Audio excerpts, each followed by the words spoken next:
Hello and welcome to Ode to Games. I'm Kevin Valine, joined alongside Zach Ross. How you doing, Zach? I'm doing fantastic. Thanks for asking. Also got Logan Plant. How you doing, Logan? The Dragon Quest Treasures theory was right. It happened. was. Yes. The Nintendo Direct Mini partner showcase. Dragon Quest Treasures made an appearance. Before we get into all of that, me and Logan watched the Direct and posted a reaction video that'll be up on YouTube at Ode to Games. If you're listening to this now, it'll be up by then.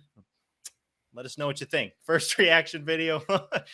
It wasn't the most bombshell of a Nintendo Direct to do that on, but it was still a good time. Zach was asleep. Zach was asleep. That's what happens when you put a showcase at 6 a.m. They're all Pacific very time. early. It's either 6 or 7.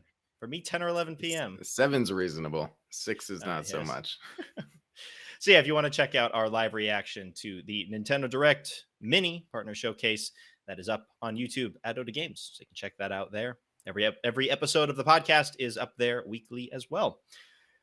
So yeah, let's get into this. We do not have a full-on traditional Direct. We get a Direct Mini, and not only a Direct Mini, but a Direct Mini Partner Showcase. So not really any first-party stuff. This is all third-party stuff. But as far as partner showcases go, we've had a couple of those in the past, and the first couple were not good. We had WWE Battlegrounds, whatever that was. What, Shin Megami Tensei was in one of them. So yes, that one was decent. I feel and like Rise was in one of them. Rise was. I feel like this is the first partner showcase that from start to finish was good. Even if there wasn't something that really piqued your specific interest, I felt from start to finish it was quality announcements, basically for all of them. What did you guys think? Logan, I'll throw it to you first. Yeah, I thought it was a good show. I think that we kind of have an idea of Nintendo's first-party lineup for the rest of this year, so maybe they felt they didn't need to do a full-on Direct to kind of reveal more behind the curtain of what's coming in 2023 and beyond. So I thought this was a good way to go. I didn't expect this branding to return from the dead like it did. Like, this was just in 2020. We haven't seen it since. But yeah, I liked it a lot. I thought that Persona was a really strong thing to end on. I thought that if it had been a surprise, Mario plus Rabbids coming out later this year would have been a really great announcement, but that series is cursed. And then, yeah, there was some cool smaller stuff in there too. Sonic Frontiers is looking good. So yeah, overall, I thought it was a good show. I still want to see like a Splatoon 3 Direct, know what's going on with that game. But in terms of just third-party stuff, I like this. Zach, what did you think? Yeah. I thought overall it was very good. There was a lot of smaller stuff that piqued my interest, like we were talking about, but none of those huge, big awe moments that would make a memorable Direct. I think that I'll probably forget about this one, but there was a good amount of overall stuff that I will probably be picking up in the future. Yeah, let's get into it. That first one, Mario plus Rabbids, Sparks of Hope. We knew about this ahead of time. This thing has gotten leaked twice. Just Sparks of Hope. The original game got leaked as well. The announcement for this got leaked by Nintendo before Ubisoft's presentation. And then this time it was Ubisoft that leaked information about this game, including its release date of October 20th. So it did not get pushed back. It is coming out this year in October. We saw some more gameplay. Unfortunately, we're recording this right before the more deep dive gameplay trailer thing that they're going to be launching later this morning as we're recording this. So we'll have to talk about that more next week. But from the little bit that we did see, it looks like an upgrade over the original. Just the ability to basically move anywhere within your turn, be able to attack multiple enemies at the same time in your turn. Bowser makes an appearance as a party member. It looks like they're doing a lot to bring this game forward from that original entry. Logan, you played some of Mario Rabbids as well that I did. Yeah. What did you think of the first gameplay showing of Sparks of Hope? I think this game looks a lot better than the first one. I think that something I immediately noticed was I found the overworld traversal like very boring and not super dynamic in the first one, but this one kind of shifts the camera to a more behind the back perspective rather than like a top down thing the first one kind of did. And it actually showed the characters like interacting with the environment just in very little ways, like shaking a tree to get coins. So very minor ways, but I guess at least it's something, because that's something I didn't really care for in the original game. And then the combat looks cool too. The free roam movement before you attack is something that looks really interesting. And then Bowser joining the party is super exciting. He's a playable character. I think that's really cool. So yeah, I think this game looks a lot better than the first one. I still want to go back and play the first one, especially that Donkey Kong DLC that people say is really, really good. But yeah, I think that this game is looking great, and I'm glad that it's coming this year after there'd been rumors that it was getting pushed to next year. Yeah, Zach, did you have any experience at the first one? / what did you think of this one? No, I haven't played any of the first one. I have a weird hatred of the rabbits. I don't know why. I just I think a lot of people are in that boat. Yeah. So nothing from this trailer particularly stood out to me that would make me want to play it, but looks good for people who are interested in this type of thing. Yeah, for me, playing the first game, I know that it's a quality game, quality strategy game, but I think that its style of gameplay is not something that really grabs me like other games do. Like, I'm not playing it and thinking, oh, this is terrible, like I don't want to keep playing, but it just doesn't have that hook for me personally that keeps me wanting to come back and play more of it. I've tried to get back into it a couple of times, and it's just never kind of grabbed me in that way when I have other games to play. There's always so much more to play. But this one looks good. One that did get its claws into me nearly immediately was Harvestella. So this is coming from... That was my first thought. I was like, that's a Kevin game. It is Kevin's game right completely there. So this is from Square Enix, and it's basically like Rune Factory mixed with Final Fantasy. And watching this trailer, it's what I wanted Rune Factory 5 to be. When that game came out, it did not run particularly well, which was made even worse by the fact that it wasn't very graphically impressive. It was, the very, very simple textures and environments and not a whole lot going on. And it still struggled to keep up with all of that.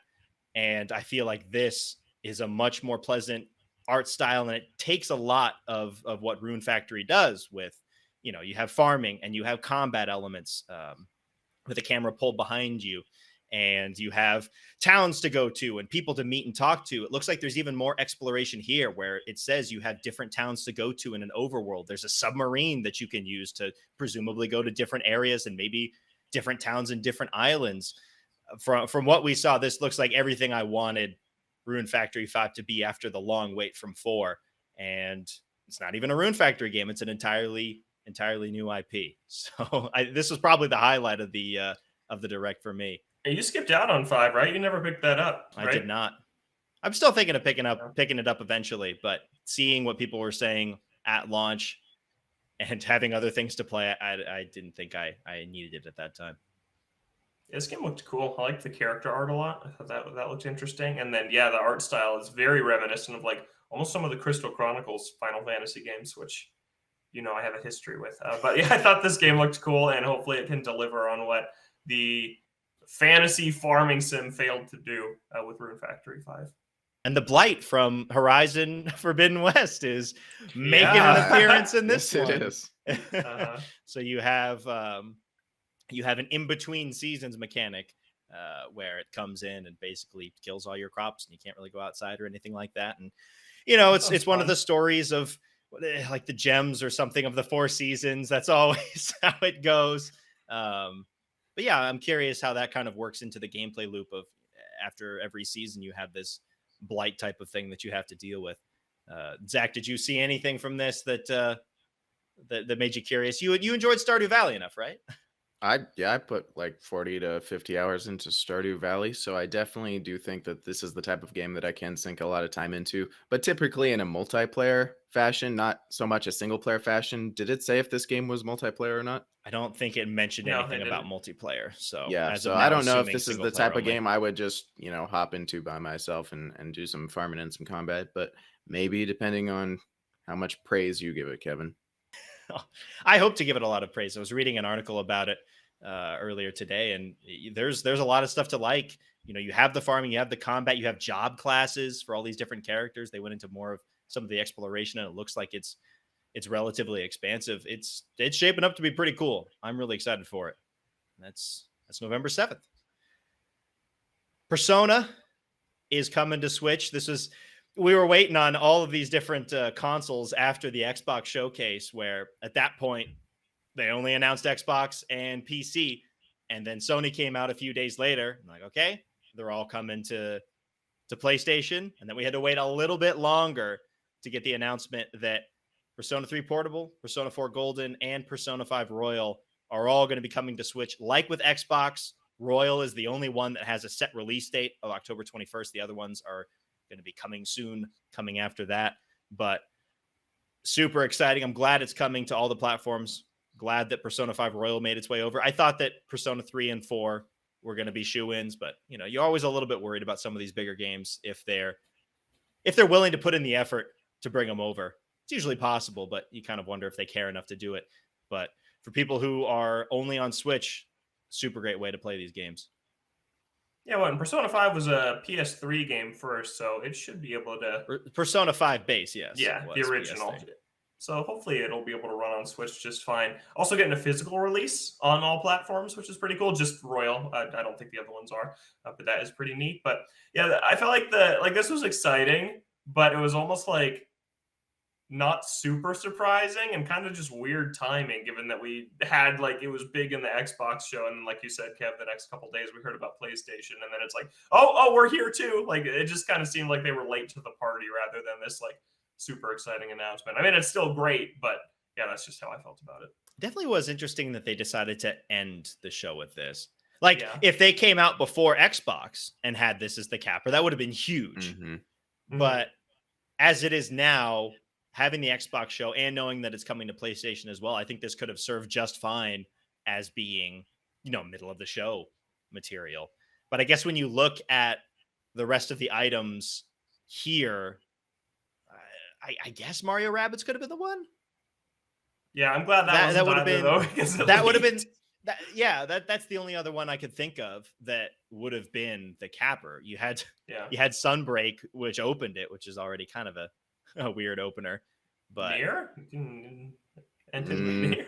That game's been out for 5 years. Yeah, so Persona. But Persona 3 and 4, yeah, Persona 3 has not been on anything for a while.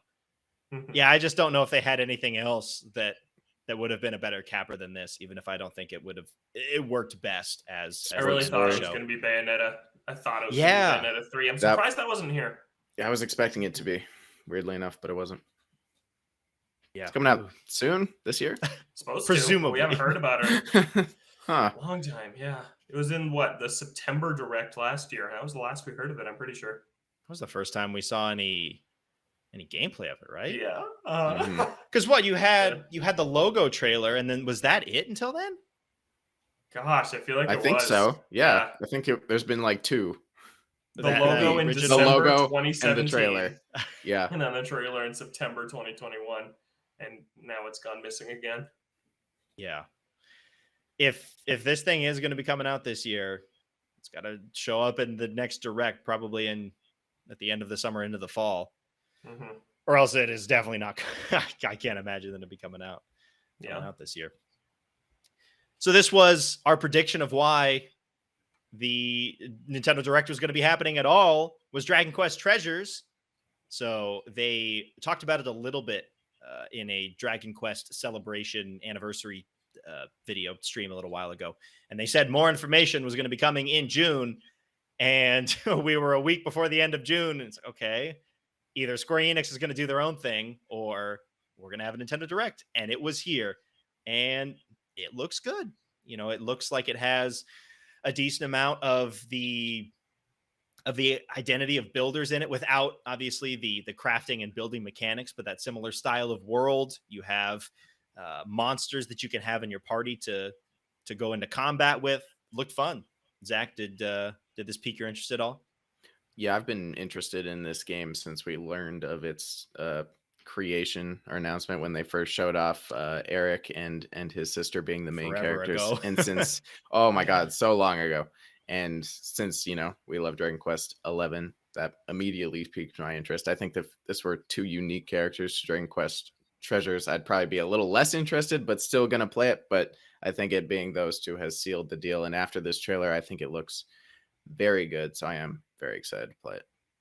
Yeah, it looks cool. The monsters mechanic looks cool. This definitely kind of seems like almost a spin-off or evolution of the monsters sub-series that was like on the DS, and I think there's a 3DS entry only in Japan.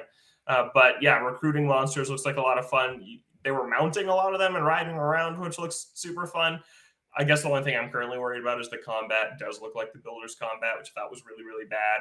So I hope that maybe just the idea of recruiting the monsters, maybe there's just a little more depth or intrigue there to the combat. But yeah, definitely going to play this. I mean, I love Eric and his changing accents in Dragon Quest XI. So I hope he changes even more accents in this game. He has two new ones. Yep. Yeah. So that's Dragon Quest Treasures. That's coming out on December 9th. This next one's a big one. Rumor Roundup. Rumor Roundup time. Very much not a rumor at all because Sonic Frontiers made an appearance. It confirmed 2 rumors, though. Okay. It confirmed 2 rumors, Kev. Like, it's kind of awesome how many of the rumors we read are true. Like, I didn't expect this. The disembodied AI voice that belongs to some mysterious girl. We saw her at the end of the trailer. She's like floating in the sky, like on the left side of the screen in like one of the last clips of the trailer. So she's confirmed that she exists. Some rumors said that was Amy, but it is not. She is pink though, so I can see maybe the confusion there. But then the big thing was that it confirmed the cyberspace levels, which was even the name of what they were in the leak. So that leak was basically entirely accurate. The cyberspace levels are the traditional levels like from Colors Unleashed Generations, hopefully not Forces, but that boost style 3D/2D level of Sonic level. And we saw 2 here. We saw a crazy looking city with like highways and roads that were going in all different directions, like up, down, left, right, everywhere. And Green Hill Zone. It's got to make it a classic. The other one. Yeah, but I thought this was one of our best looks at Sonic Frontiers yet. I thought that it looked really great in this trailer. Unknown if that was actually the Switch version they were showing or if it was just their current build, because I want to know what this game's going to look like on Switch. But the strange rollout of this thing just continues. Like, they just announced these cyberspace levels randomly at a Nintendo Direct. Like, that's just so random. Like, this thing's coming to every platform, and it's like, only if you were watching this Nintendo presentation did you learn that the traditional levels were coming back. It's just strange. I'm still surprised that they didn't want to kind of put a lot of this together into one cohesive trailer sometime this month, whether that is through their own channels or through somebody else's presentation. The Sonic Central that they did, where they didn't say anything about this game.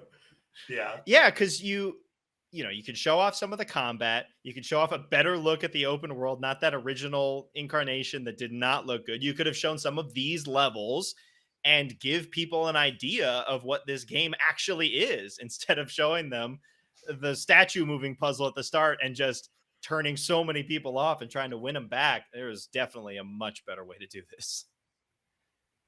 Yeah. What'd you think, Zach? I thought it looked pretty much the same, except for those open zones. I thought they looked good. I like the winding freeway design of the first one I showed off, and then the classic Green Hill Zone, my favorite level. Want to see it every game. Gotta see it. What was the Sonic game that had the freeway level that was like crumbling that Kevin played? Was that 06? Crisis City. Crisis City kept getting hit by cars. Is that it? That's in 06, and then where they just come out of nowhere. Yeah, that's what it reminded me of. I hope it's better than Crisis City is. I'm sure it will be. The Generations level is really good of Crisis City. The 06 level is not, but I like it in Generations. But I want to talk about Green Hill Zone for just a second here. If you go back 11 years to 2011, Green Hill Zone has appeared in every Team Sonic game except for Lost World. It was in Generations. It skipped Lost World, but it had Windy Hill Zone, which, come on, it's basically the same. And then it was in Forces. It's in Mania. It's obviously in Origins since Sonic 1 is in there. And now it's in Frontiers. It's even in Team Sonic Racing. There's a Green Hill Zone inspired track in like the first set of tracks. Let it go! No one cares that much about Green Hill Zone. And I feel like when you see Green Hill Zone, you're going to get Chemical Plant Zone. Like, because that's in basically all of those too. That's in Forces and in Mania and in Generations. It's in all of them. And I hate Chemical Plant Zone. I never want to see it again in my life. But I feel like when you see Green Hill Zone, you know that that's there too. And I'm just tired of it. Like, Let it go. You don't need it in there. Yeah, or you could even just, if they really want to keep that Green Hill Zone motif of just like, the green first area, you could try and make it a little bit different. You look at 2D Mario and they have the green lush grassy areas to start, but they're not all called like the same section. It's not like, oh, this is the same Green Hill Zone you've been playing since the original game. And it's not like Forces is like, oh, let's dump a bunch of sand in it. Really did a whole lot to change that up. Yeah, I'm just tired of it. I'm tired of it. But I'm very excited that these levels are confirmed. We just need a date. We still don't have a date. That's all we're waiting on now. I think Still we said know what this holiday. game's going to be. We're just waiting on a date. And then I know that I think maybe today or tomorrow, so we'll have a rumor roundup for next week. IGN is posting like a big Q&A thing. Like the writer had people ask questions on Twitter, and he's going to answer as many of them as he can in like the last article about Sonic Frontiers for the month of June. So we'll have all those answers to talk about. Did you ask a question, Logan? I was going to, but then I saw that what I was going to ask was already there. So okay, good enough. It was about the cyberspace levels. Is Green Hill Zone going to be back? I got to answer. I need to know. I need Green Hill Zone's back. I need it to be there. Yeah, but the city level looked really good, and I'm hoping that cool. is a sign of more things to come beyond that level, more levels like that. And obviously, we need to see more of it because it was one little section of that level, and I'd love to see gameplay for one of them. Yeah, to get an idea of what the scope of the levels are, because we've been through a lot of these levels where it's like a minute and change and you're done and out of there.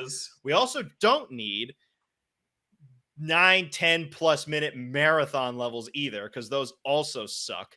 If you 4 can minutes get that, is the sweet spot. Yeah, around 4 minutes is great. If we can get some gameplay of a level and it hits kind of around that mark, 4 to 5 minutes, like boom, that's what I want to see. Like an actual feature rich level that's not way too short or way too long.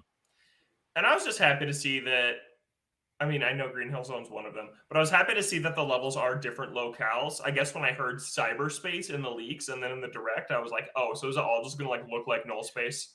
And like all just be like, oh, you just go to the cyber world and like the platform and layout is different, but they all visually are the same. That was what I didn't want. So to see that it is like, oh, it's just like a 3D Sonic game within these levels is cool. And I hope that after you like beat them all or beat the game, there's like an option on the menu where you can just replay the levels. So you can still kind of have that traditional 3D Sonic experience. So yeah, I'm getting excited. I think it was a weird month. We didn't get here how I thought we would, but at the end of June here, I'm excited for this game. I think that it's looking good. Where are you guys at? As this is the last one for June, which we knew was going to be a big month for Sonic Frontiers. Yeah. Zach, where are you at overall on what you've seen of Frontiers? Currently, I'm at a very different place than I was at the beginning of June, which is good. I'm very optimistic. I think it looks good for the most part. Still a little concerned about the combat in the open world, but very happy about the open zone. Still think I'm going to wait to play it with you guys, unless it's, God's gift to Sonic games when it comes out, and I got to play it, which I doubt is the case, but you never know. How about you, Kev? Yeah, there's still definitely some things that concern me, mainly the open world's design. Some of the later videos have shown a little bit more off, and it looks like there's more to do, but you still think back to some of those brain dead puzzles and rails to nowhere, and it's like, okay, how is all this going to feel in motion when you're playing it, when you're out hunting for all these different items to get to these other the cyberspace levels? How is that all going to feel? So I've got some concerns about it, but I'm glad we finally saw some actual traditional Sonic levels, and from the little bit that we saw, they look good. So I am cautiously optimistic. We'll see. We'll see. That's rumor roundup. Good rumor. Thanks. A good rumor. I worked hard to find that one. Yeah, really elusive. All right, let's talk about what started the show off. I'm probably just going to be stepping aside for you guys. Monster Hunter Rise Sunbreak. This was kind of that last trailer before it comes out. Like, hey, one more PSA. The game's coming out like now, basically. Here's some last little updates. 4 new monsters as the last new. Yeah, God. And then go play it. What did you guys think, Zach? What did you think of this trailer? I thought the trailer was a great trailer overall. I was surprised that they announced so many new monsters as like a last ditch effort to get some more people to play. I guess we're up to like 17 or 18 monsters we know are gonna be in Sunbreak or coming out as free title updates post launch in August. Um, yeah, but still very excited about this game. Uh, we had a chance to play the demo. It's feeling good. It's looking good. Excited about the new monsters. The free title updates said it'll be going into 2023, so it's looking like it's going to get more support than Rise did, Yeah, base for sure. Rise, That's crazy. which is very exciting. But it's looking like there's going to be a lot of variant monster additions, which is the same type of monster that will already exist in the game, but slightly tweaked as opposed to brand new monster types, which I guess is easier and totally fine. But Yeah, what were the I'm four hoping. new ones? Because I only caught two when I was just watching this live. Okay. It was very confusing, and I had to look into it because I also didn't catch what they were. The first one was a different, it's not Gore Magala, it's Shigeru Magala, which is an adult version, like Xenojiva. Okay. And Were you going to make a Safijiva. Miyamoto joke, Kevin? I was, but I'll hold it. Go ahead. Go ahead. No, that time passed. Okay. If you left me an opening, I would have gone for it, but I heard there you was start. You're not. like, shh. And I was like, oh, it's coming. It was low hanging fruit, Yeah. Anyways, I got- continue. The other. So I got to the look other at what it's monsters. called. I forgot what it's called. Oh, we also got Furious Rajang, which is a variant of Rajang, which is currently in Rise. And Furious Rajang was in Iceborne, so we have had a chance to fight it. It's very That's furious. a minor complaint, is that two of the new monsters, Furious Rajang and Seething Bezelgoose, are variants of two monsters that already exist in Rise, and those variants that are new to Sunbreak were in Iceborne. So it's like, Yep. it's like the fourth time we're fighting these things. Why can't they pick something a little bit different? Yep, and then like you said, Seething Bezelgoose, which is coming out in August, alongside the Lucient Nargacuga. And then the last one, which I didn't realize was new, was the Magnamalo they showed is a variant. It's called Scorned Magnamalo. Oh, And it's got a scar on its face, and it looks very aggressive. he's angry. Yep, like Furious Rajang. He's angry. Yeah. He's oh yeah, he is Gets angry. munchies. Angry for some Elder Dragons. I'll act like I know But what's yeah, going on.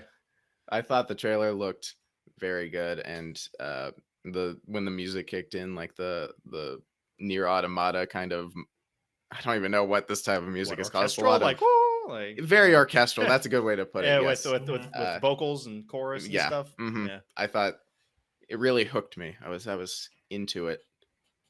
I thought it was a good trailer. I thought it was a little too long for a game that we know so much about that's coming out It was- so soon. It was 4 it was minutes real. of the show, Yeah. by far the longest feature of anything. But I mean, I'm very excited. We're going to be talking about this game a ton next week, since Zach and I are going to be able to play it tomorrow. But I also was reading some reviews for it today, which are out, and have learned that the Rampage, which, if you remember, is our least favorite mechanic from Rise, it's where you fight like 50 monsters at once, and it goes on forever, and it gets really old really fast. Completely neutered from Sunbreak. It is not in the game. You don't have to do them anymore. That mechanic is gone. So that's really good for me to hear that they Yep, that's big. understood that those aren't good and just took them out. Apparently, like there's a Rampage weapon skill tree. It's the only skill tree in the game that didn't grow in Sunbreak. Like it just stayed the same. Every other skill tree has new weapons at the end of it, but the Rampage one is just like they just cut it off and it's done. So They knew. yep, they knew it was bad. Apparently, spear bird hunting, which we also don't like, is still in the game though, but that's fine. That's better than the Rampage. That was a smaller complaint. Yeah. Yeah, so that'll be out very soon. And I'm sure that we'll be talking about that a lot in the next couple of weeks. I will be taking some time off. Just let you guys hash things out for for a little while. We miss you, But, Kevin. We miss you in the hunting world. It's been it's a been long years. time. I do not think I can jump back in without Yeah. putting in a significant amount of time that I unfortunately do not have. Anyways, let's get into a trio of games that they kind of blasted through really quick for. I was kind of surprised that they went as fast as they did for some of these because I thought they could have hung on them for a little bit longer. I thought they were big enough. So first off, we've got Mega Man Battle Network Legacy Collection. So this is the Battle Network games from GBA. There are 10 of them. The GBA was around for what? 4 years before the Not DS came long. out? Yeah. Which if you Not put that super together, what is long. that, 2 a year? Yeah, that's insane. Now, I don't know a ton about the Battle Network games, so I don't know if they were doing something like Pokemon where they have 2 versions of some of these. It seemed I like was actually just going to pull there up a list. were looking at a list, it looked like some of the games had like two variants. Either way, even if they have different variants, that's still at the very least a yearly release, if not more than that. Yeah. Anyways, this collection is coming out next year. This is all 10 of the GBA games. Digitally, it will be split into 2 volumes, like Mega Man Legacy Collections for both the originals and Mega Man X. But if you get it physical, they say that it's both volumes in one pack. I don't know if that is fully confirmed if they're both on cart, because if you go back to the Mega Man collections, you had the first volume on the cart, and then the second one was a download. From what they're saying, it's like, oh yeah, you get all of it with one physical purchase, but I don't think it's confirmed that means that it's going to be all on one cart, or if you have to download some of it. Hopefully it will be. Yeah, because that stuff was stupid. Like that they couldn't fit all these NES games on a one card. Are you serious? But yeah, just 10 of these games coming from GBA is super cool. And it kind of just dropped. Like it was like, boom, here's the logos for all of them. Here is some gameplay of it. On to the next thing. And I was like, wow, I feel like this was big enough to be just a little bit longer. Mm-hmm. Well, I, as a huge fan of Mega Man, come on. I own the collection. I've played one of them. Big fan. I did some research on the series in previous months. I don't actually know if people really like these games or not. I haven't heard much about them, so I don't know if this is huge for the community of fans. I saw people freaking out a little bit. Okay. Yeah. People were freaking out. I don't know if all of them are winners, but yeah, I did see some of them. Some of these games on YouTube a while back. And I do like the grid-based battle system where you control your character on a grid, and then on the opposing grid, there's the enemies, and you have to move around tiles, and your attacks only go a certain amount of tiles, and you have to strategize that way. I actually kind of like that battle system, so I am actually interested in these games, maybe more so than some of the original ones for the NES. So I'm actually looking forward to it. Yeah, Logan, it's what cool. are you gonna be picking these games up? I'm not gonna pick it up, but I do think it's cool how many Mega Man games are on Switch and all modern platforms. It's just insane. Like, gosh, there's just like one sub-series I feel like people are still waiting for to come out. I can't remember the name of what. Is it like Zero? Is it about Zero? No, that's not those. Those are there. There's a Legacy collection. Or is that just the X ones? Do those bleed into? I don't remember. 3D ones. There's a lot of games. There's an X. Yeah, the 3D it's like the Legends, and there's only like there's not that many games in there, is there? No, there's not. I don't think so. It's like pretty much everything there is on modern platforms, so that's cool. Yeah, this is just another one in the series. I think the 2 separate volume release continues to be weird, but yeah, I'm glad they're there. I saw a lot of people excited about it, but yeah, I'm not super into Mega Man personally. I am. Yeah, I know you claim to be. Yeah, just nice that they give you the option to play all these games on modern platforms. They get away from the GBA. Another one as part of that kind of trio of games, Pac-Man World Repack. So this is a remake of Pac-Man World on the PS1. If you watched our reaction earlier and heard me talking about this, I was wondering which game this was. I played Pac-Man World 2 on the original Xbox. I did not play this one. This was on PS1. I never really played anything on PS1 as a kid. But I also played Pac-Man World 2 on PS2, I think. So for me, this is more like, oh, if this does well, I could get Pac-Man World 2 and then get some real nostalgia. But nostalgia aside, this looks pretty good. A combination of 3D and 2D platforming. It looks fun. Yeah, it's Pac-Man's design as he appears in Smash Bros, which is cool to actually have like a new game release where he looks like he does in that game. But yeah, no, this game looked really fun. I'm going to play this. I love 3D platformers. This one looks like a good one. They did change Ms. Pac-Man. The like woman he's trying to save in the beginning is supposed to be Ms. Pac-Man, but it is not anymore because like Bandai doesn't like to recognize that Ms. Pac-Man exists anymore. Yeah, what was up? Yeah, because Why? somebody else made that and they Yeah, like, because they didn't licensed make out. Yeah, yeah, because Which it is started out as weird. like a mod for Pac-Man and then was officially released, but it was never like an in-house project. So now Ms. Pac-Man basically has been wiped from history, which is like why? Just embrace it at this point. I Like, know. Why are you doing Come that? on. But the game looks really cool. Definitely pick it up. I think Repack is a funny name. That is Zach, a fun name. are you interested in it at all? Or are you like me a little? I mean, I'll Okay. probably play it. It looks fun, but I'm like, bring Pac-Man World 2. Yeah, That's the I one did have remember. like a small age of me enjoying Pac-Man on the PS2 with Pac-Man World 2 and Pac-Man Fever. So if this does bleed into other Pac-Man stuff, yeah, I'd be super excited. And I like Pac-Man in general, so I'm probably going to pick this up. Yeah, anytime that we get more solid 3D platformers, I'm all about it. There's not a whole lot of them to go around, so Yeah, nice to get some more of those. And then the last one is part of this trio, and not nearly as interesting, but still kind of like they just went and left, kind of like what the original did. This is Super Bomberman R2 coming out in 2023. Super Bomberman R was a launch title for the Switch, and it kind of just came and went. So who knows what this one's going to be like, but they've been working on it nonstop for the last 6 years since the Switch came out. So you know it's Konami? gonna be good. Is Yeah, Konami making not this? really. From I don't know the who's day developing it. after Super Bomberman R came out. Yeah, I've been working on this like one. we gotta get working on a sequel to launch 6 years after the Switches came out. Yeah, I don't feel like anyone's gonna buy this game. I feel like people only bought it because there wasn't much else besides Zelda. So it was like you got Zelda and you picked one other thing, and for a lot of people, that other thing was Super Bomberman R. And for the people who picked it up, I think they were kind of probably kind of burned on it. So Yep. I don't know if they go back to that well again for Super Bomberman R2. But yeah, that's in 2023. Live Alive's getting a demo. They did a Treehouse stream thing afterwards that showed some of the gameplay. I didn't really watch any of it because I'm going to be playing it when it comes out, so I didn't really need to see that. But cool to have a demo for people that are on the fence about it. You have save transfer, so all of the progress that you have in the demo will transfer over to the main game. You guys going to play the demo at all, or are you just going to wait for the game to come out? Waiting. Oh, you guys are. So I shouldn't play the demo. I downloaded Zach, it. feel I was free. gonna play it. Feel free to play the demo. I don't want to be that guy. I feel like Kevin and I are already sold on picking up the game on launch. So if you're not, then you should definitely try out the demo. Yeah, but if I play 3 levels now, then I'm gonna have a jump start on everybody, and I'm gonna beat it before everyone. You're already gonna beat it before us anyways. Beat it day one.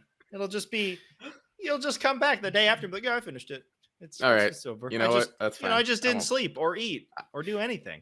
I appreciate demos with save transfers, but like for people who do want to try it out and then have that progress carry over, it's a good thing. But for me, I forget what happened if I try this now and then in a month I'm like, okay, like if you play half a game, I feel like you can come back and remember what happened because you spent a lot of time with it. But if you play a game for like 2 hours and then put it down for a month and then come back, there's no chance I'm remembering the important things that happen. So and that's right when the combat starts picking up difficulty. So you're right into the thick of it. Yeah.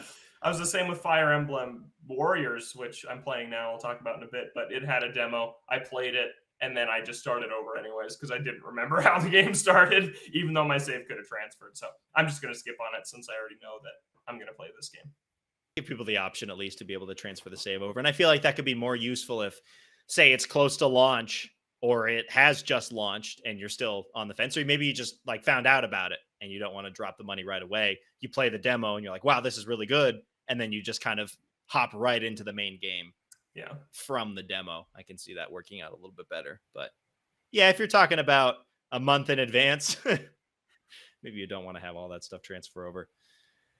The last big thing we have here, Nier Automata is getting a Switch version October 6th. It's going to be 1080p, dock 720p, handheld 30 FPS. Looks good. I mean, it's an old game. It's been out on other platforms for a long time now, but for Switch only players, please pick this game up. I love it. It is a fantastic game. Yeah, cool. There's gonna I be want to play it still on Game Pass. Switch exclusive outfits, I think. Yeah, that's about it. Gotta have those in there. It is on Game Pass. I should play it. Yeah. You should. I sh- I highly I did. recommend I it. played a few hours of it back when I borrowed it from my friend 2 years ago, and then I had to give it back because I moved. What? Well, now you got a chance if it's on Game Pass. Give it a shot. It is fantastic. And yeah, for people who are only on Switch, check it out. It's real good. And it comes with all the DLC too. This version of it has all the previous DLC, which is great. Quick run through of the other stuff that was there. Some relatively interesting stuff, but nothing earth-shattering.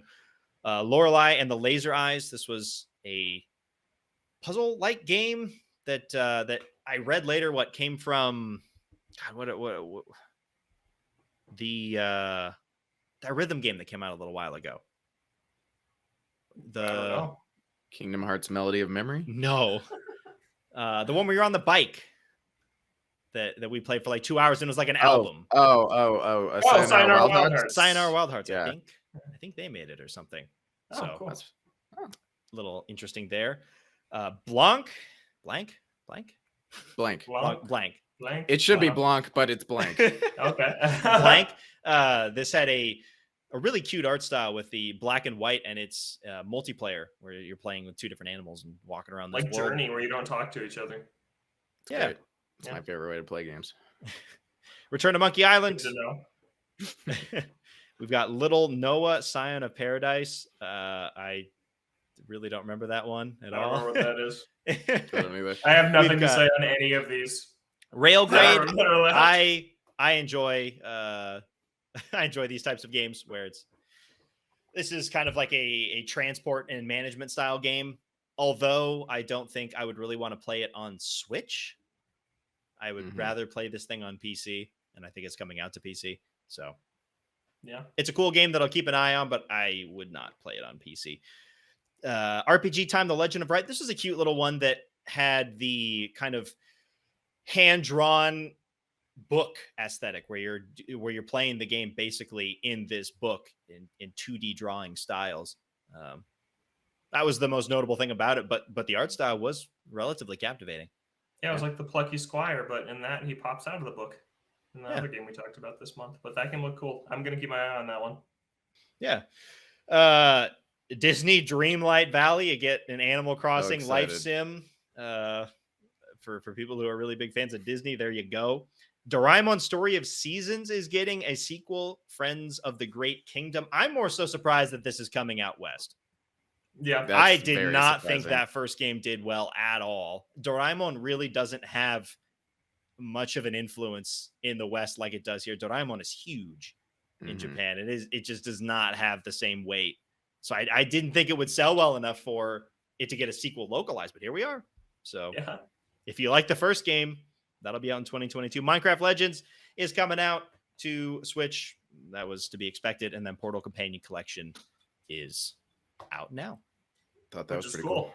All the DLC comes with some levels that like were exclusive to the console release of Portal 2. So it has everything there is, and apparently it runs really well. Like people are saying it's kind of like the definitive Portal collection, which is really cool. Yeah. But Portal is a fantastic game. P.S. This collection's like $15, I think, $20. It's cheap. It's really cheap. If you haven't played Portal, now's the time. Yeah, it's I think an essential must-play game. It's short that I feel like you can say that everybody should play it because like Portal 1's like 3 hours. Yeah. So yeah, it's a must-play game. It's phenomenal. I might get to it eventually. I'm in no rush. Oh, got good I've heard maybe it's next good though. year. Maybe next year will be my pick for you. Oh God. Well, I mean it's short, so Short and cheap. Yes, it works is. out. So that is the Nintendo Direct Mini Partner Showcase for June. And now to hop right into our Ode 2, let's talk about this month as a whole. So we had this, we had Xbox, we had a smattering of other announcements and shows throughout the month. So we thought we'd pick our favorites from the month and rank them. What gets your top spot as the best announcement of this June E3 like season, but not E3, the summer showcase season, I guess, as we can call it now. So just a quick from bottom to top, Zach, I'll go to you first. Maybe a couple words on each of the games here and why you're excited for them. Yeah, my number 8 was something that came from the Nintendo Direct Mini. It's Dragon Quest Treasures. I don't know why that's so hard to say. But Yeah, that game looked really good. I've been excited about it for a while. This is the first time we're really getting any information on it. Just excited to see Eric again. Gameplay, controlling the monsters looked like a lot of fun, collecting treasure.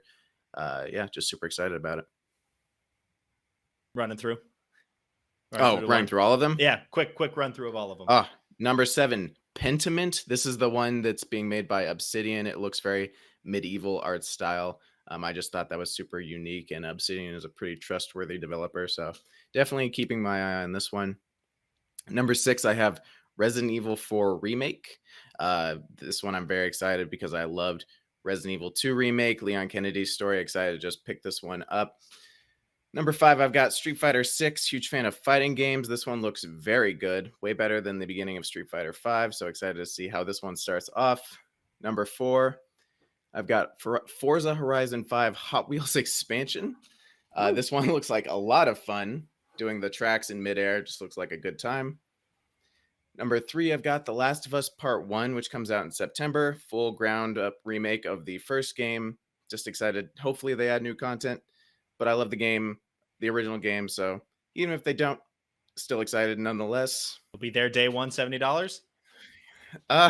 Did you say going halfsies with a friend that you're going to play it with? Oh, yeah. So it'll be easier to swallow. So 35.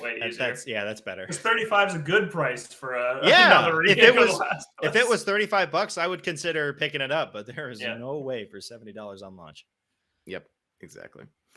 Number 2, I've got Crisis Core Final Fantasy VII Reunion, which is the remake of Crisis Core coming out at the end of this year, starring Zach Fair. Very excited about this. Never had the chance to play it because it was a PSP game. So excited to finally play this story, and hopefully it connects to the bigger universe of the new games. And then number 1, of course. Yep, number 1, of course, Final Fantasy VII Rebirth, the sequel to Final Fantasy VII Remake, coming out at the end of 2023 or beginning of 2024, winter, I guess. Very excited about this. Glad we finally got a date. A window. Glad we finally got a trailer. Glad we finally got any information whatsoever. Just this was the thing I was the most excited to see out of all of the announcements over the last month. Yeah, that was good, and I'm glad that they showed that the third one is in development and that they gave like a hard end, like, oh, after the third one, that's the plan. We're making a trilogy. Yep. It was nice to know like what the scope of this thing is going to be. Glad they talked about that. Logan, you want to go through your list of your top 10 announcements? Yeah, I have a top 10 here from the month. I'll go quick. Number 10, Final Fantasy 16. We already knew about this game, but I feel like we just learned so much about it this month. And I'm really liking how it's shaping out. Those giant kaiju-like battles with the summons look really, really fun. So I'm excited about that next summer. Number 9, Resident Evil 4. Going to play this with Zach. I've heard amazing things about 4 throughout my entire life. People love this game, and I'm excited to see how it translates into the remake.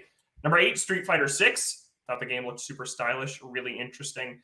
Street Fighter is a series I've wanted to get into, but 5 never looked appealing. So this looks like a super fun place to jump on, especially with the mode where it's easier to control and you don't need to memorize all the commands. I think that will be super fun to just blast through the story mode with that.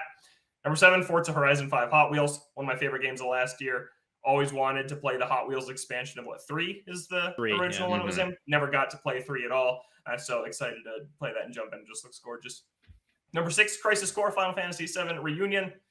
Yeah, excited to see Zach's story. Definitely think they're going to change it, but excited to play that. Excited that we get a piece of Final Fantasy VII content pretty much every year since the original remake came out in 2020. Number 5, The Plucky Squire. It's that indie game I already talked about. Just think it looks super cool and creative, and excited to play it. I don't know when it comes out, but it looks really gorgeous. Number 4, Dragon Quest Treasures. Number 4, excited for Eric and Mia to return. This was a game that we've been kind of had our eye on since it was teased at that Dragon Quest event last year. So I'm looking forward to that finally coming out in December.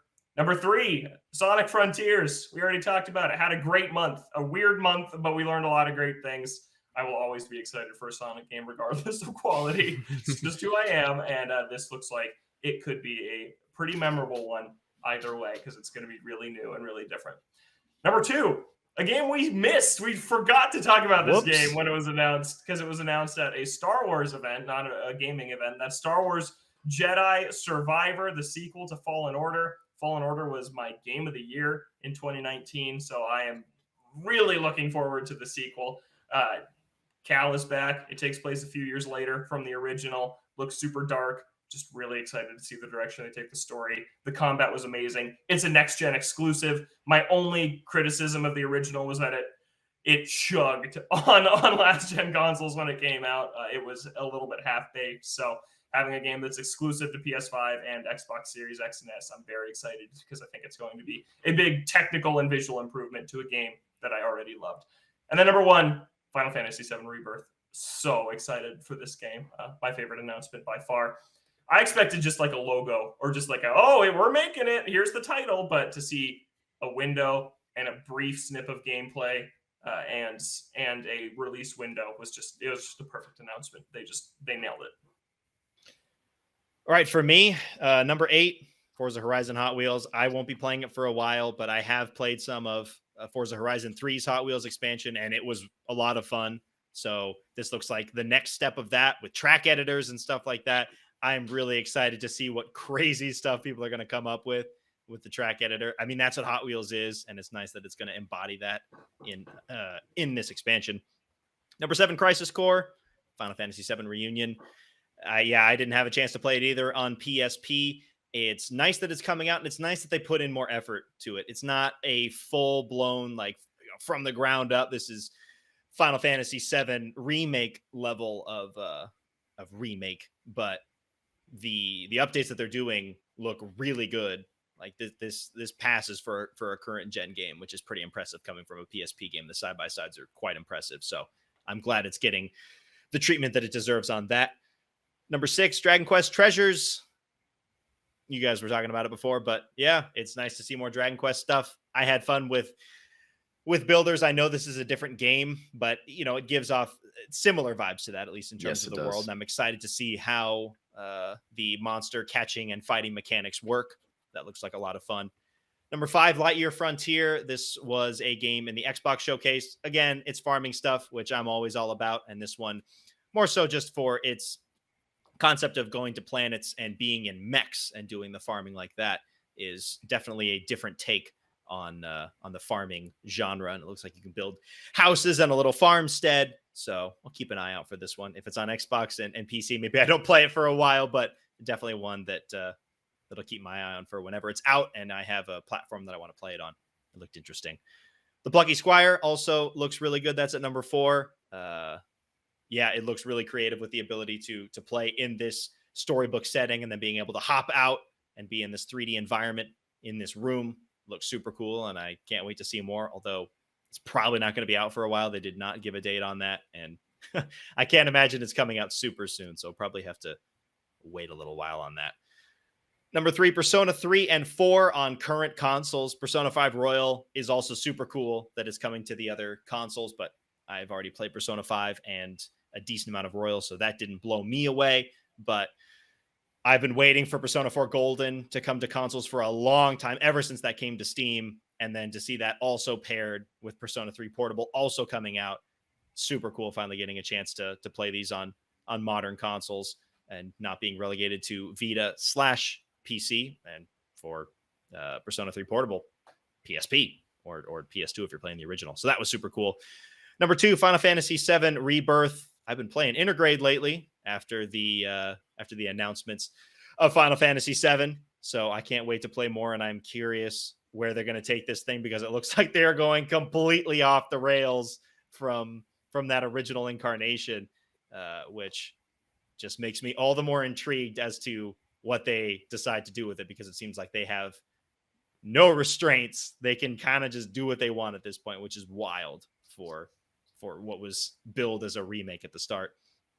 And then number 1, Harvestella is my biggest one. I think after, I don't know, I guess you can call it a disappointment, even though I didn't play it, but Rune Factory 5, that came out and it just didn't look like it was up to snuff with what it should have been after waiting so long for Rune Factory 4. And this looks like what I wanted Rune Factory 5 to look like and be like. And I'm excited to learn a lot more about it from the little bits that we saw in gameplay and in articles afterwards. It looks like it's quite expansive, both in its world, combat, farming, and I can't wait to learn more about it ahead of its November release. Looks super fun. And that's June. That Big is month. June. It was a busy month. Yeah. So what did you guys think of no E3 and having these showcases kind of by themselves? This one was a little bit kind of like it. different because like E3. Nintendo Direct Mini and then Sony kind of just like showed up and left. Was that in May? Or was that at the start of June? That was the very start of the month, I think. Very start. Okay. Yeah. But yeah, what did Zach? What did you think of this month as a whole? Replacement of E3, the summer showcase in June. Yeah, I think this month was a clear indicator that we don't really need E3. I think everyone is now capable of having their own showcase or handling their own game announcements in a pretty good fashion that lasts the whole month. Like, it was a good spread and we had lots to talk about. Like, there was so many announcements just constantly for a whole month. So I didn't really miss E3 at all. It still felt like a whole month of gaming information was just perfect.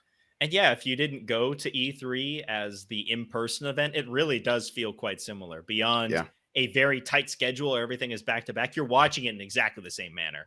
You're watching it streamed on Twitch or you're watching it on YouTube, just in the same way that you were watching it in E3 form. Logan, how about you?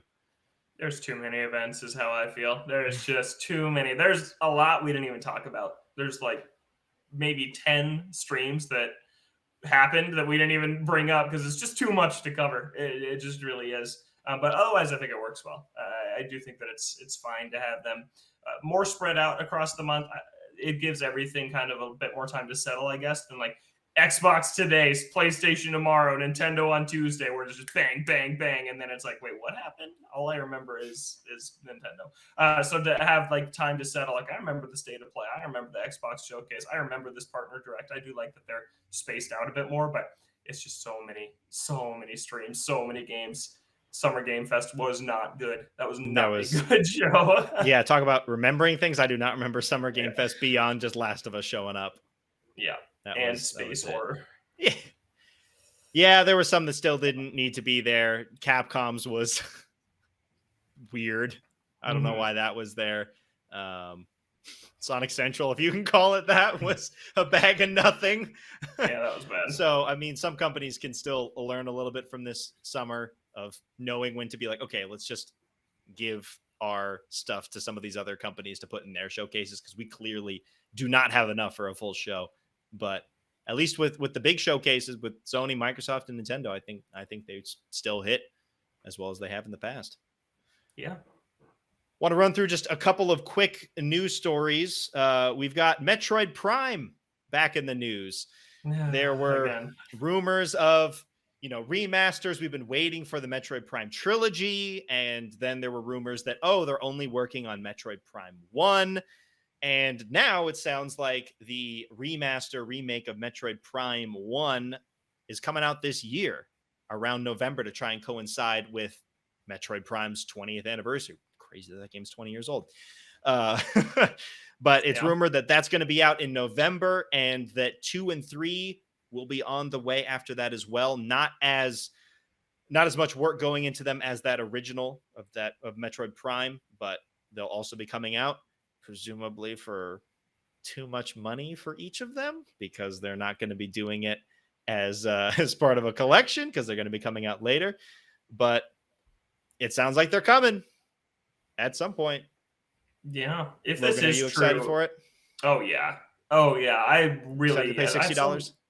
I'll pay $60 for the first one if it's like a true remake, which maybe it sounds like it could be with more work put into it. But then 2 and 3, if it is true that they're putting less work into those, I would hope that they charge like 30 or 40 for them, not 60. We'll see. Do it like a double pack or something. Or... I hope they get physical releases too. But yeah, I'm very excited about this. I have Prime 1 on GameCube. I've tried to play it, but the control scheme is not. I think it was kind of like it was different and groundbreaking for the time, but then first-person games just did not adopt what it is doing. They went the Halo route instead, which was the other popular console first-person game at the time, with kind of the twin-stick movement camera setup. Where in Metroid Prime, you move with the control stick, and then you lock on aim with like the trigger button, but then the C stick doesn't look around. It's not camera control. It's like how you control your visor and what like equipment you have equipped. So it's really jarring to go back and play in 2022. I tried last year to get into Metroid Prime 1, but the controls are just so weird and hard to get into. So I've been holding out for this remaster. I don't know if they'll change the controls to be like a modern first-person game. I hope they do. I don't know if they will. I don't know if it's too integral to how that game functions. But I will play this remaster. I am excited that they are seemingly trying to build Metroid back up again with Dread last year and now this presumably this year. If Metroid could turn into a maybe not annualized, but just a more regular cadence of releases compared to what we had prior to Dread, which was Samus Returns, Federation Force, and like 6 years of nothing. Like I'm excited that it's turning into a bigger thing with games that people like and care about. So again, it's still just a rumor. This thing has been rumored for years, but it's seeming like the people are more confident in this one than they have been in the past. I hope it's true.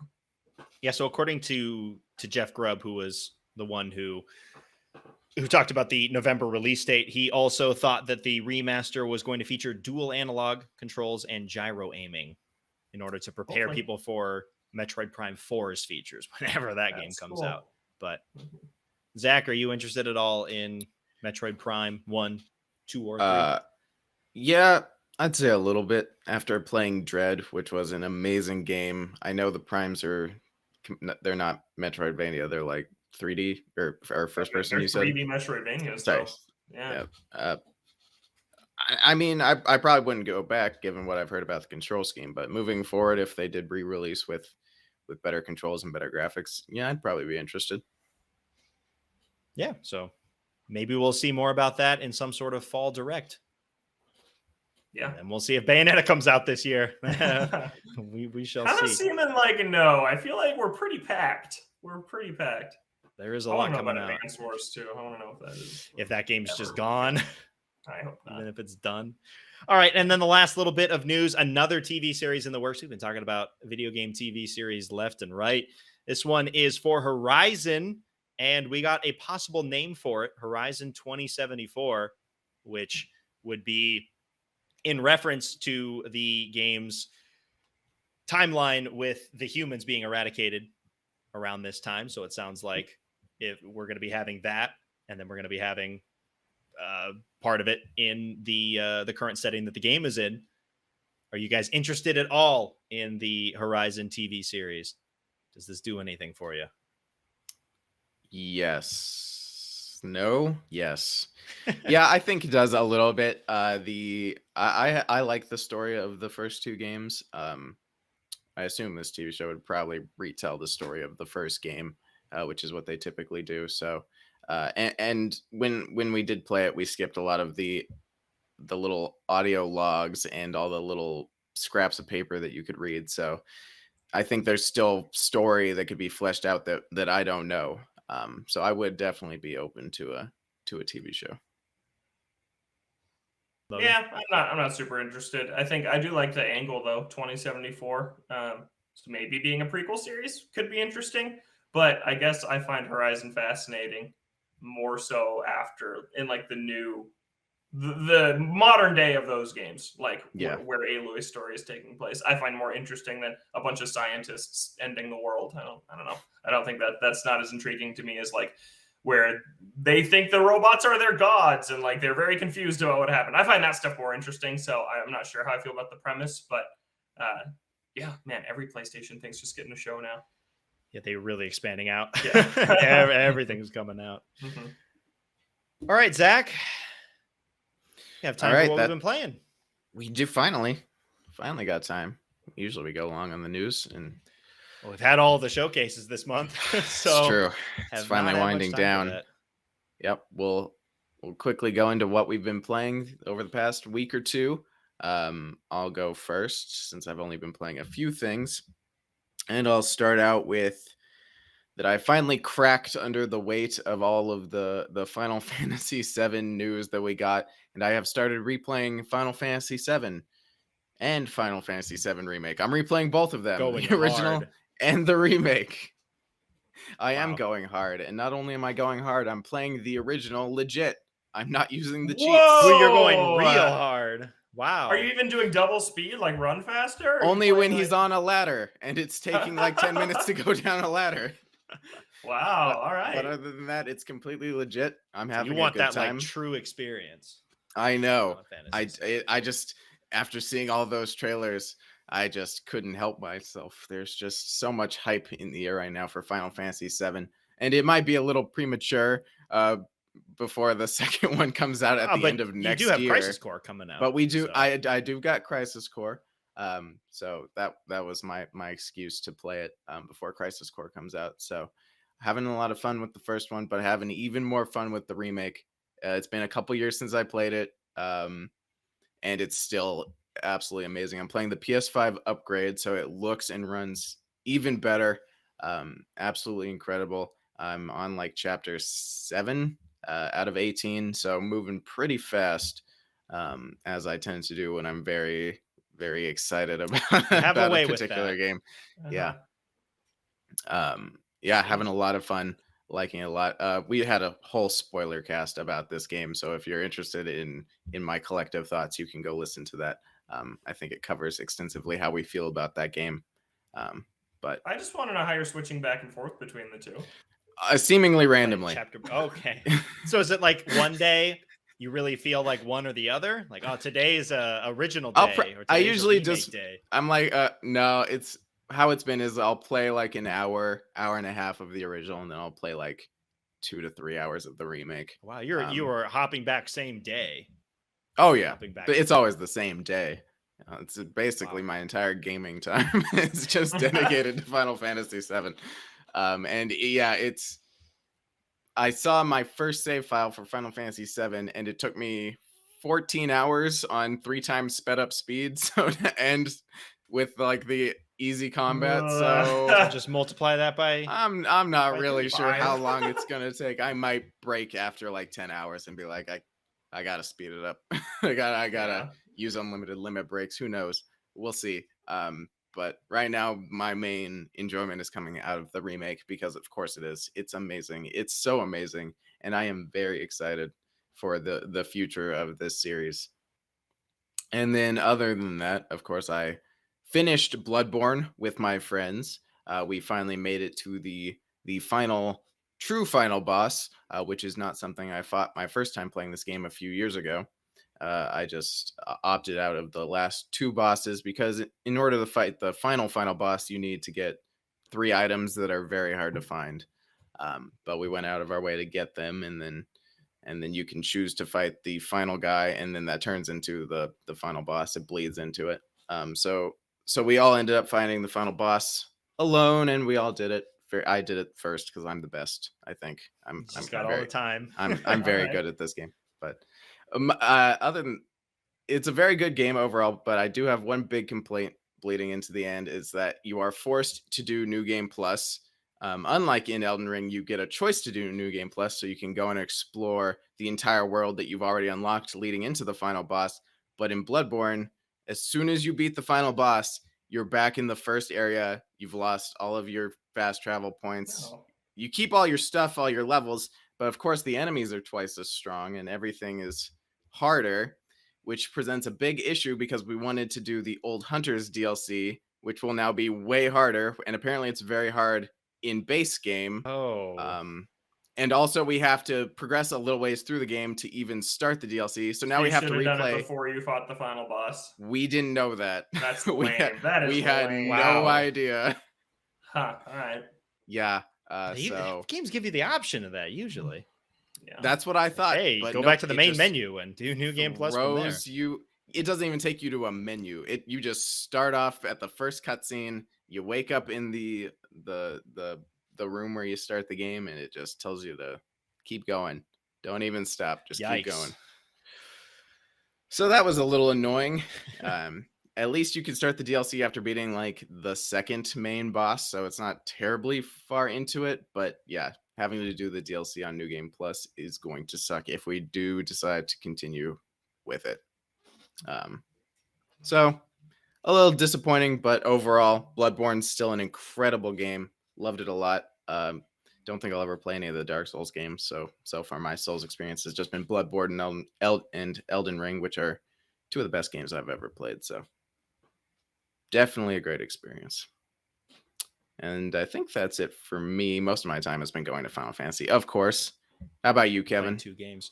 Yeah, more Legends Arceus. I'm still having a really good time with it. I just think, man, the way they have it set up and catching Pokemon out in the wild is such a game changer, and it gives Pokemon so much more character. Like, it's so much more interesting to watch them roam around in this world in packs or just hanging out, and then you have to go in there and catch them like that. It's just more interesting than like running around in the grass, or even what I saw from the wild area in Pokemon Sword and Shield. Like, it is super fun. I like it a lot. Final Fantasy VII Intergrade. After all the Final Fantasy VII news, I had picked up Intergrade. There was a sale going on earlier this month on PlayStation, so I decided to finally pick it up. It's been a while and haven't played too much of it. I know it's not super long. I think I'm less than an hour in, but it's fun to go back into that world. I forgot a little bit how beautiful that game is and how interesting the world is, and hopping back into the combat with Yuffie's combat with the what does she have? Are they like throwing stars or something? Stars? It's like a Throwing giant stars? shuriken. Shuriken, yeah. It's been fun to relearn the style of Final Fantasy VII combat with Yuffie, an entirely new character, and I think I'm going to put in a bunch of time into the board game. Oh, yeah. Really? Fort Condor. Yeah, Let's go. because it reminds me, it's like a tower defense game. It is. And I've always loved tower defense games, like going back to playing them on browser of like Bloons Tower Defense and all of those games. I put so much time into those types of games back in the day. So I think this could be right up my alley. Like, after I finished kind of like the intro section and you get to the slums, the first thing I did was like, all right, I'll go find somebody and play a game of Fort Condor. So I think that's one of the first times that the in-game board game has actually captivated me in any way. Horizon, I did not care. Bug Fables had a card game that I didn't care about. Witcher has Gwent that I didn't try. Maybe this one will be different. And then the other two, WarioWare, I finished the story for that. It's fun. I like the levels a lot. Playing that in co-op was a good time. I really like the Nintendo themed levels. I think Always those the are the most fun out of all of them. But yeah, that game is a lot of fun, and it is brutal when you're playing as all these characters that are actually good, and you get a new character and they are just absolutely atrocious. And it's like, okay, I've got to beat these levels with someone who sucks. All right, let's do this. But yeah, a really good time, and I can see it being a really good party game to just drop a bunch of people in and have them learn these mini games. Coming off of Strikers and not being a good party game, this one is much more geared to that. So that was fun to go through the story mode for that. And then Stardew, I've been playing more of that. I'm trying to go for completion. I'm trying to go for a 100% completion on that. Doing all but one of the achievements, because one of the Steam achievements is absolutely ridiculous and I don't have time for it. There's like a little arcade game in Stardew that is brutally hard, and one of the achievements is to beat it, and then another achievement, the hidden achievement, is to beat it without dying, which apparently is absolutely nonsense. So I'm not going to do that, but up to that point, I want to try and 100% Stardew completely. So I'll be working on that as we go along. Awesome. But that's it for me. All right, Logan. I'm playing a new game. Oh my God. The only one. Fire Emblem Warriors 3 Hopes, which just came out last Friday. The next Warriors game from Nintendo and Koei Tecmo, and it is really, really good. Like, man, the last two of these have just been amazing. Age of Calamity is fantastic. It was one of my favorite games in 2020, and this is just as good as that game. I don't personally like it as much since I'm not as into the world of Three Houses as much as I've been into the world of Zelda, obviously, but man, it is just like there's so much here. There is so much depth. Basically, it truly is a merger of the Warriors gameplay and Three Houses mechanics. Like, when you're playing on the battlefield, on the Warriors style battlefield where you're slaughtering hundreds of enemies at a time, you have 7 different units at your command. 3 of them you can switch between, so you can play as up to 4 people. But then you have 4 characters that are only NPCs, and you command them by pausing. And when you pause, it opens up a grid of the map that looks like a Fire Emblem battle map, and you click on the character that's like a pixelated version, just like you would see in a classic Fire Emblem game, and then you tell them where to move and what to do when they get there. So it's just like Fire Emblem strategy. So if it's like, you need to capture these 3 strongholds in the next 60 seconds, for example, you're like, okay, one of my playable characters is really close to this one, so I'll go do that myself, and then I will send this pair of characters to the second one and this other pair of characters to the third one. And when you're making these decisions, you have to calculate in like, oh, there's a flyer at this one, so I'm going to send someone with a bow and arrow because bow and arrows take down flyers really well. Or there's other like the weapon triangle is back. There's other different strengths and weaknesses. So you have to really choose who you're sending where based on their percent chance to win the fight once they get there. So it's super strategic. It's a really nice spin compared to the first Fire Emblem Warriors, which is just mindless hack and slash Dynasty Warriors gameplay. So layering the strategy on top of it with probably the most polished gameplay I've seen in one of these Nintendo Warriors games, it is super good. There's also the support conversations, like where if characters fight next to each other, they bond, and then they can have conversations to grow the relationship from level C to B to A to S. And the higher it is, the more effective they are in combat when they fight together. So that's pulled straight from Fire Emblem. There's just a ton here, and it is really, really cool. If you don't like the Warrior-style gameplay, you still won't like the game. But for people like me who do enjoy the combat fine enough, man, these games are just getting better and better. Like it's just a super deep package. I think it's better than Three Houses, which I didn't crazy love. I think it is better than Fire Emblem Three Houses was. And that's a great game with a ton of content. So yeah, I'm super into Three Hopes. There are 3 branching paths. Again, you can pick either house that you want and play the game 3 times over, like a 30-hour game. You can play 3 times, which is nuts. But it's super, super good. The gameplay is outstanding. It just seems like if they can get the rights to other franchises, they make good games. And then when they go back to their own, it's just garbage. Because I heard Persona 5 Strikers was good too, right? Yeah. That game. Yeah. Again, it's the same thing of if you don't like Warrior style of games, you're probably not going to like it. But for people who are into that, it's great. Yeah, there's a big twist also in this one's story, like right away that happens that kind of changes everything, which is really cool. But I'm a super big fan of, so both Fire Emblem and Zelda both now have the generic Warriors game, where it's just like an all-star mashup of the franchise in a completely original story. And then the spin-off game of Breath of the Wild and Three Houses, where they take this universe and they tell kind of an alternate story within it. I much prefer this type of game. I think it's really cool when they take a world you already know and like to exist in and just tell a completely different story in it. I think that's really, really cool. I want them to do it with more Nintendo series. I don't know. I feel like a Xenoblade one could be next, which I wouldn't really care about. Mario. But Mario Warriors, that'd be crazy. Pokemon Warriors would be so cool. Like there's a lot of killing Pokemon. What would we be doing in that? Oh, yeah. Killing Team Rocket. Sure. Yeah, sure. Why not? Yeah, killing Team Rocket. But Three Hopes is super good. If you like Three Houses, I recommend that you try Three Hopes because it is really deep. There's even like the in-between areas where you're running around it's not at the school anymore. It's now at base camp. And you talk to people and you find items for them. You do all that stuff. Like the entire Three Houses gameplay loop has been preserved. But instead of top-down strategy RPG, it's this action hack and slash with strategy elements. Super cool. Really impressed by it. Like I thought it was going to be good. It's exceeding my expectations. It's fantastic. It's always really cool when they take that DNA of the original game and kind of infuse it with a Warrior style of gameplay. Yeah. It's like they really do care. There's even like class changes, which work the same way. There's different weapons to equip. Weapons have durability like they do in Fire. Like it is a Fire Emblem game just with hack and slash gameplay. Like it's just amazing. It is amazing how they do this. Like, yeah, I can't believe it. I read this review though. I was on Amazon when I was looking at buying it, and this one person gave it 1 star, and they said, "Why would they change Fire Emblem from a turn-based RPG to be this?" And I'm like, you missed the memo on what this is. Yeah, this is not the next game that got leaked a little bit ago. Yeah. But it's a great game. It's really, really good.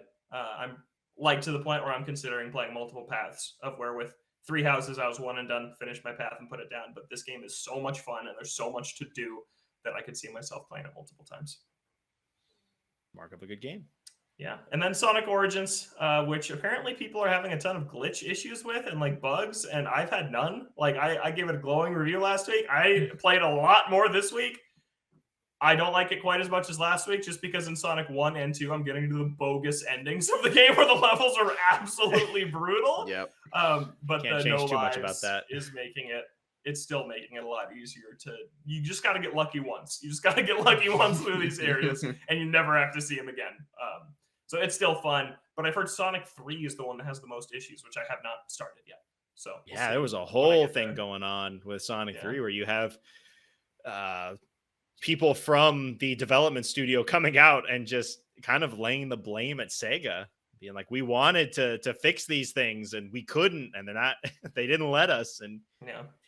it's not good when you basically risk your reputation and any sort of relationship with that company moving forward to come out and say those things. So I wonder how bad it actually is. Yeah, me too. But it's still fun. I don't know. I haven't had any problems. We'll see in Sonic 3, but Sonic 1 and 2 have been totally good for me so far. All right. I think that about does it. Any final thoughts before we wrap up? June has finally come to a Sunbreak. close. It's sunbreak That's true. time. Sunbreak. Yeah. I'm so And we've also excited. been playing more Fall Guys too, which I guess we could just mention. It's still good. Oh yeah, I the still need to Spartan play challenge more. is coming I soon. need to Sparkle. What? Spartan. Master Chief. Master Chief. Oh. This week. Yeah. Yeah. Challenge. Okay, so just to get his skin. Outfit. Mhm. I think. Yeah. Yep. Okay. Yeah, I still need to hop back in and try Get and a win that before dub. everyone's gone. You got to do it fast. While all of the noobs are still in there. Yeah, I gotta hop in and try it and try some of the new games. I want to try some of the new races and stuff. They're good. They're fun. Yeah. One more quick shout out to our YouTube at Ode Games. We've got that reaction me and Logan did for the Nintendo Direct Mini up there now, so you can check it out there. Again, if you're listening to the audio version right now, every episode of the podcast goes up in video version form on YouTube, so you can check that out at Ode to Games. But that's going to do it for us on this week's episode. We're here on Thursdays or Fridays, Apple Podcasts, Spotify, other podcast streaming services that you may use, YouTube at Ode Games, and you can find us on Twitter at Ode Games. You can send an email to odegamescast@gmail.com. For Logan and Zach, I'm Kevin. Thank you so much for listening, and we'll catch you next week.